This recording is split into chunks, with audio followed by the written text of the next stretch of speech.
Fala moçada, Biologia Mais traz a vocês mais uma videoaula.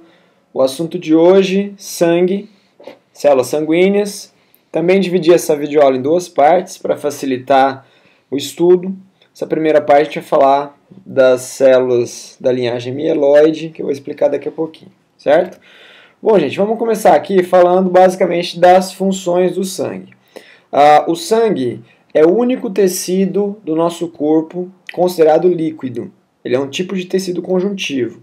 E ele possui por função levar o oxigênio e nutrientes para todas as células do nosso corpo, retirar gás carbônico e as excretas, transportar hormônios e proteção contra invasores, porque o sangue carrega os leucócitos, são as células brancas do nosso corpo, certo? Vamos dar ênfase também com relação aos leucócitos na videoaula de sistema imunológico, que vai ser a próxima. Vamos lá. Tecidos hematopoéticos ou hematocitopoéticos, sinônimo, certo? Produz células de maneira contínua, desde a formação do embrião durante a gestação até o final da nossa vida. Então, é um tecido de alta intensidade em produção de células sanguíneas. É localizado em vários locais. MOVE, que é a medula óssea vermelha, que está localizada nos ossos pélvicos da nossa bacia, o osso externo, bem o osso do peito, costelas, a clavícula, escápula, que é o osso próximo ao ombro, antigamente chamado de omoplata, ossos do crânio, fêmur e o húmero, que é o osso do braço. No nosso embrião, quando a gente era embrião na barriga da mãe, nós não tínhamos os ossos completamente formados, eles ainda eram estruturas de cartilagem. Por isso, essa função de produção de células sanguíneas, essa função hematopoética, era realizada por esses dois órgãos, fígado e baço, certo? Hoje, no adulto, no adolescente, no adulto, fígado e baço não tem mais função de hematopoese, apenas a função contrária, que é chamada de hemocaterese, que é a função de destruição e renovação das células vermelhas do nosso corpo. Fica a cargo apenas da medula óssea a produção de hemácias, certo? Então aqui um esqueminha mostrando um osso longo, lembrando que a região mediana do osso é chamada de diáfise e a região da extremidade epífise, certo? E a epífise abriga o chamado osso esponjoso, que é cheio de espaços chamados de trabéculas, e nessas trabéculas são encontradas a MOVE, que é a medula óssea vermelha. Tá? Então, a partir desse esqueminha aqui, nós temos a medula óssea, formação dos glóbulos brancos, glóbulos vermelhos e plaquetas, certo? Falando um pouquinho mais sobre a medula óssea vermelha, ele é um tecido conjuntivo, como eu disse, e tem células tronco hematopoéticas, também chamadas de capilares sinusoides presentes ali. Os capilares sinusoides, eles vão ter uma permeabilidade maior, que vão permitir a passagem das células sanguíneas da medula para a corrente sanguínea. Os capilares sinusoides são mais permeáveis, permitindo o contato do sangue com os tecidos, acabei de citar. E as células tronco da medula óssea são chamadas de células multipotentes. Por quê? Célula multipotente é uma célula que tem uma boa capacidade de diferenciação, mas ela só vai se originar as células da própria linhagem do sangue, como hemácias, glóbulos brancos e os fragmentos das plaquetas. As células tronco multipotentes não têm capacidade de originar, por exemplo, um neurônio, uma célula muscular. Tá? Isso vai ficar a cargo das células tronco embrionárias, que são totipotentes. Guarde bem essa palavra aqui, totipotente, porque ela pode tudo. Se ela pode tudo, totipotente quer dizer que ela origina qualquer célula do nosso corpo, inclusive neurônios. Essas células tronco embrionárias, elas são retiradas de uma região do embrião chamado de embrioblasto. Beleza? Passando para o próximo slide aqui, nós temos uma visualização melhor das células da linhagem da medula. Então nós temos aqui a célula mãe sanguínea, que vai formar duas linhagens, a linhagem mieloide e a linhagem linfóide. A linhagem mieloide é responsável pela formação de todas essas células aqui. Hemácias, plaquetas, os glóbulos brancos, neutrófilo, eosinófilo, basófilo. Neutrófilo, eosinófilo, basófilo são glóbulos brancos chamados de granulócitos, certo? Porque eles apresentam pequenos grãos dentro do seu citoplasma que vão ser úteis nas suas funções. Os monócitos, assim como os linfócitos, eles são considerados glóbulos brancos agranulócitos porque eles não apresentam grânulos no seu citoplasma. Vou aumentar o volume um pouquinho aqui. Grânulos no seu citoplasma, certo? Com relação a outro órgão importante na maturação dos glóbulos brancos, nós temos o timo. O timo é localizado sobre o osso externo, esse osso do peito, certo? Próximo ao coração. No embrião e no recém-nascido, ele é bem desenvolvido e ele se desenvolve ainda mais do adolescente até o adulto. Depois, no idoso, ele vai diminuindo, por isso que normalmente o idoso ele está relacionado, ele está incluído dentro do grupo de risco do sistema imunológico. A partir da puberdade, o timo diminui progressivamente de tamanho, chegando ao seu tamanho mínimo, como eu disse, na idade de idoso, tá? Acima de 60 anos.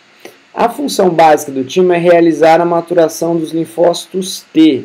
Eu vou falar um pouquinho mais, caracterizar, né, mostrar algumas figurinhas sobre o linfócito T, mas lembre-se desde agora que T é de timo, ok? Linfócito T é de timo porque ele realiza a maturação, a sua maturação dentro desse órgão, ok?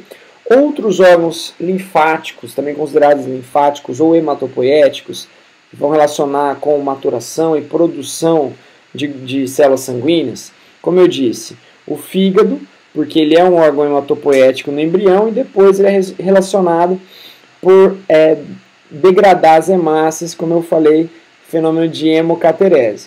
A medula óssea, que ela é produtora de glóbulos sanguíneos, também responsável pela produção de glóbulos brancos. O baço, que também faz hemocaterese. Tonsilas e linfonodos, que são órgãos linfóides que reservam células brancas para qualquer tipo de invasão. Você já tem os chamados quartéis generais prontos para a atuação dessas células. Beleza? Aqui, uma imagem, né, um esqueminha mostrando a localização exata do timo, pulmão direito, pulmão esquerdo, coração e acima do timo, acima do coração, o timo bem desenvolvido e bem destacado nesse local. Aqui nós temos ainda a traqueia e um pouquinho acima a glândula tireoide.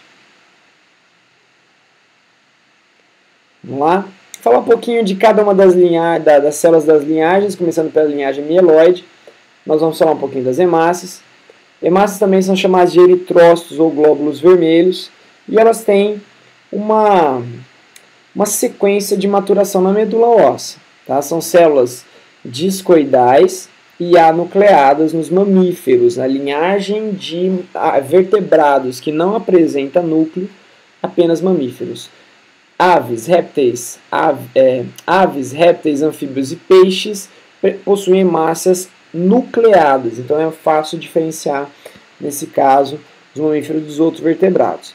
Ela é repleta de hemoglobina, a função básica da hemácia é transportar oxigênio, para isso a hemoglobina é necessária.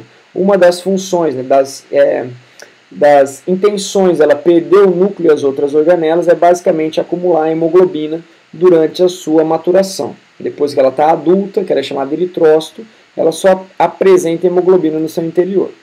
O número normal de hemácias, para ficar ali, né, a gente tem um parâmetro de comparação, em homens é de cerca de 4,1 a 6 milhões por milímetro cúbico de sangue, mulheres de 3,9 a 5 milhões e meio por milímetro cúbico de sangue. Milímetro cúbico de sangue seria mais ou menos uma gota de sangue para a gente poder comparar, certo? Como eu disse ali anteriormente, em relação à formação, nós temos essa sequência. Lá na medula óssea, existe uma célula inicial, chamada de proeritroblasto, tem suas características peculiares. Depois eritroblasto, até aqui nós temos núcleo e organelas. Eritroblasto também dá nome àquela doença estudada nos grupos sanguíneos de incompatibilidade do fator RH da mãe com a criança, que ela desenvolve a doença hemolítica do recém-nascido, ou eritroblastose fetal. Eritroblastose é basicamente por essa célula que é chamada de eritroblasto, que ela é jogada na corrente sanguínea ainda imatura. A célula madura é a hemácia ou o eritrócito, que é a célula adulta que vai transportar o oxigênio. Processo em que ocorre intensa síntese de hemoglobina, que é essa maturação aqui de proeritroblasto, eritroblasto e eritrócito, vai acumulando cada vez mais hemoglobina. O eritroblasto então perde o seu núcleo, suas mitocôndrias, torna-se um eritrócito ou hemácia, é lançado na corrente sanguínea, onde ele vai acabar tendo a sua função. Por a hemácia não ter núcleo nem organelas, ela tem um tempo de vida limitado em torno de 3 meses a 4 meses, 90 a 120 dias. Depois disso, ela é renovada no baço e no fígado. A produção das hemácias ela é estimulada por um hormônio renal chamado eritropoetina, ou EPO. Inclusive, alguns ciclistas, alguns esportistas utilizam o EPO como uma forma de doping para acelerar a quantidade de produção de hemácia na medula óssea vermelha, consequentemente, com o maior número de hemácias, levar vantagem no processo dos exercícios aeróbicos, como é o exemplo do ciclismo de longas distâncias. Certo? No próximo slide aqui a gente vai dar uma analisada, né? Não muito detalhe, mas só para ilustrar um pouquinho, algumas imagens, tá? de eritroblastos, como tem aqui, ó.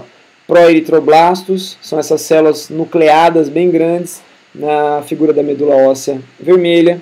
Aqui hemácias nucleadas, para quem nunca vê hemácias nucleadas, isso é nucleada, isso aqui é a nucleada de mamífero, tá? Apesar de ter um buraquinho aqui, não chega a ser um buraco, é que a hemácia é tão delgada no seu meio, que é chamado de halo, certo? Com H, halo, que ela parece que está furada, mas não está furada não. E aqui nós temos um capilar, né, um vaso sanguíneo cortado, mostrando a circulação dos glóbulos vermelhos. E aqui a estrutura básica da hemoglobina. São 4 cadeias terciárias, 2 alfa, 2 beta, certo? Com o grupo M, que está relacionado com o ferro, que tem associação com o oxigênio. Okay? Falando um pouquinho de hemácia, nós temos também... eu preciso falar dessa parte de anemia. Anemia é qualquer alteração na quantidade, para menos, obviamente, de hemácias ou na quantidade de hemoglobina, que vai acarretar em uma dificuldade no transporte de oxigênio. Então, isso é assunto, o Enem está se aproximando, isso é assunto para o Enem, pois qualquer problema, muitas questões do Enem já abordaram esse assunto, falando de anemia, de diminuição do número de hemácias, que causa problemas no transporte de oxigênio. Mas nós vamos frisar aqui que existem vários tipos de anemia. A anemia sempre tem o mesmo sintoma, mas não a mesma origem do problema. Então, transporte de oxigênio prejudicado devido à diminuição da hemoglobina no sangue. Pode acontecer, chamada de anemia falciforme, que é uma anemia genética, e existe um defeito na produção da cadeia beta da hemoglobina.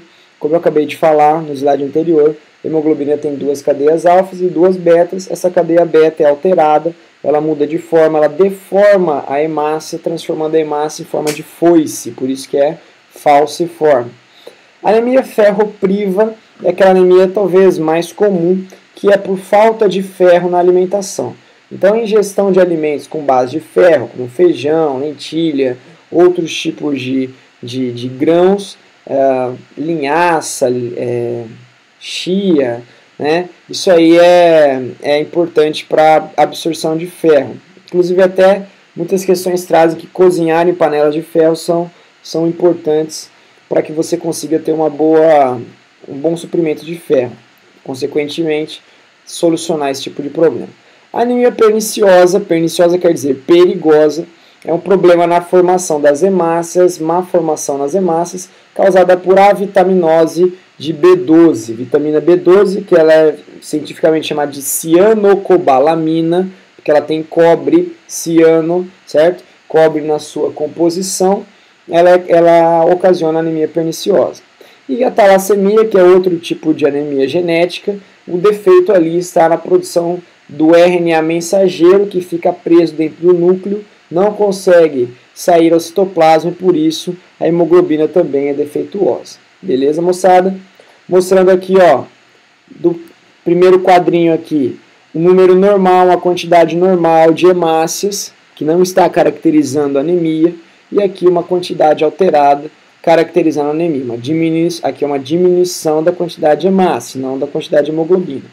Nesse caso, a anemia falciforme, as hemácias ciclêmicas, estão relacionadas com falciforme, hemácias normais e hemácias alteradas. Essas hemácias alteradas, elas não conseguem produzir, transportar o oxigênio de maneira adequada e a pessoa acaba tendo sintomas de anemia, certo? Falando um pouquinho agora sobre os principais tipos de leucócitos, glóbulos brancos, nós podemos citar, vou começar a falar dos granulócitos, aqueles que têm grãos dentro do seu citoplasma.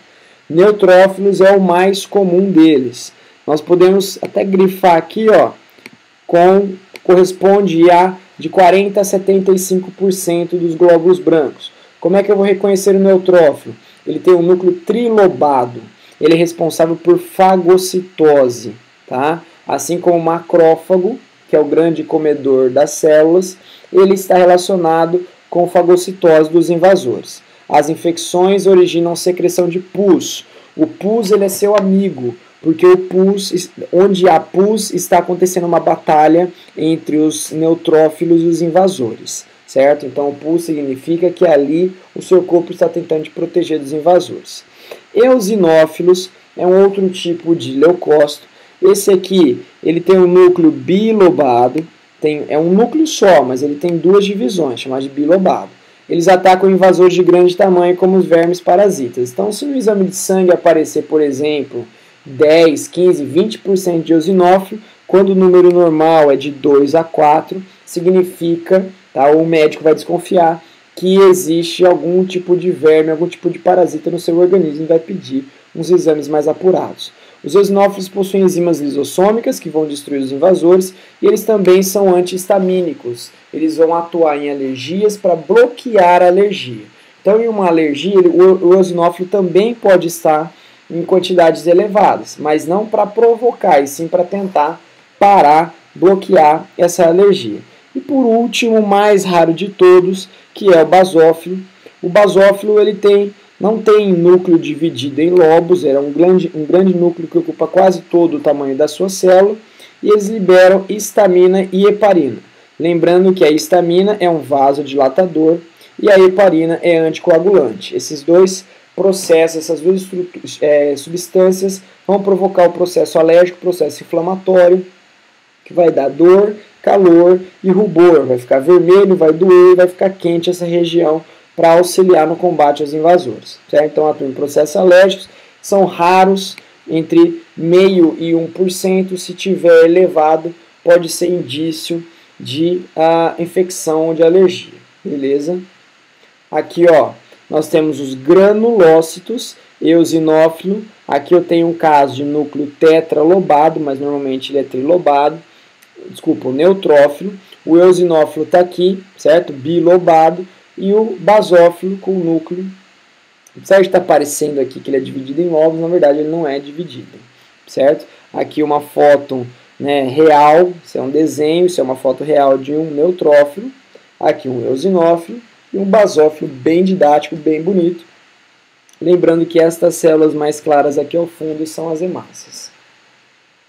E o próximo slide nós vamos falar dos monócitos. Monócitos são células importantíssimas, tem núcleo em forma de ferradura e a função dos monócitos é originar os macrófagos. Como eu citei nos slides anteriores, o macrófago, se eu traduzir ao pé da letra o nome dele, ele é o grande macrofago, comedor. Ele come todos os invasores presentes ali, ele é muito importante no processo de fagocitose do tecido conjuntivo, certo? O monócito está presente no sangue. Quando o monócito realiza diapedese, que é aquela passagem estreita das células do sangue para o tecido conjuntivo, eles transformam os macrófagos. E a partir daí, os macrófagos são os principais que vão realizar a fagocitose. Na aula de sistema imunitário, a gente vai falar bastante sobre macrófago. E nos ossos, os macrófagos se organizam, na verdade não são os macrófagos, são os monócitos, que se fundem para formar os osteoclastos. Os osteoclastos são células ósseas gigantes que têm a responsabilidade de reabsorver na matriz óssea, renovar os ossos, fagocitar as pequenas lascas de ossos, principalmente quando tem alguma fratura, para renovar esse tecido. Aqui nós temos o macrófago com o núcleo em forma de ferradura. Aqui nós temos o processo de diapedese, o monócito no sangue, passa entre o espaço entre o endotélio dos capilares e vira um macrófago no tecido onde vai realizar a fagocitose. E aqui é uma microscopia eletrônica de varredura, mostrando a linda imagem de um macrófago fagocitando várias bactérias ao mesmo tempo. O macrófago, ele é uma célula fantástica, certo? Tudo bem? Moçada, então é isso. A primeira aula, a primeira parte está encerrada. Não deixe de assistir a segunda parte, tá? Clique ali para assistir a segunda parte. Um abraço e até a próxima.